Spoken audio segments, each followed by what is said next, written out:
اعوذ باللہ من الشیطان الرجیم بسم اللہ الرحمن الرحیم۔ غسل کرنے سے پہلے یا دوران غسل یا غسل کے بعد کوئی دعا پڑھنا حدیث سے ثابت نہیں۔ وضو کے دوران مختلف اعضاء دھوتے وقت مختلف دعائیں یا کلمہ شہادت پڑھنا احادیث سے ثابت نہیں۔ وضو سے پہلے نیت کے مروجہ الفاظ نویت ان اتوضا حدیث سے ثابت نہیں۔ آج کی حدیث دو ہے، وضو سے پہلے اور وضو کے بعد مسنون دعاؤں میں سے۔ حدیث نمبر 27، وضو سے قبل بسم اللہ پڑھنا ضروری ہے۔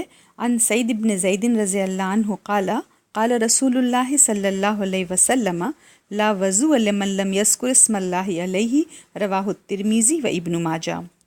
حضرت سعد بن زید رضی اللہ عنہ کہتے ہیں، رسول اللہ صلی اللہ علیہ وسلم نے فرمایا، جس نے وضو سے پہلے بسم اللہ نہ پڑھی تو اس کا وضو نہیں ہوا۔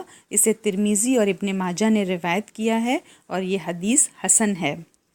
اور وضو کے بعد یہ دعا پڑھنا مسنون ہے۔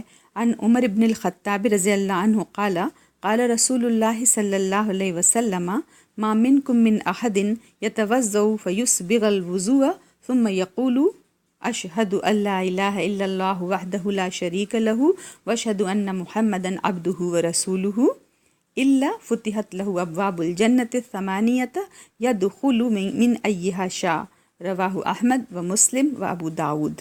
وزاد الترمذی اللہم اجعلنی من التوابین واجعلنی من المتطہرین۔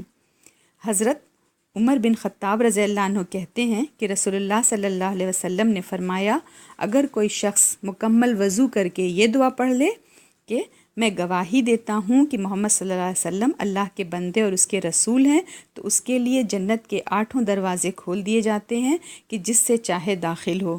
اسے احمد، مسلم، ابو داود اور ترمذی نے روایت کیا ہے، اور ترمذی میں یہ الفاظ زیادہ ہیں یہ کہ یا اللہ مجھے توبہ کرنے والوں اور پاک رہنے والوں میں سے بنا، اور یہ حدیث صحیح ہے۔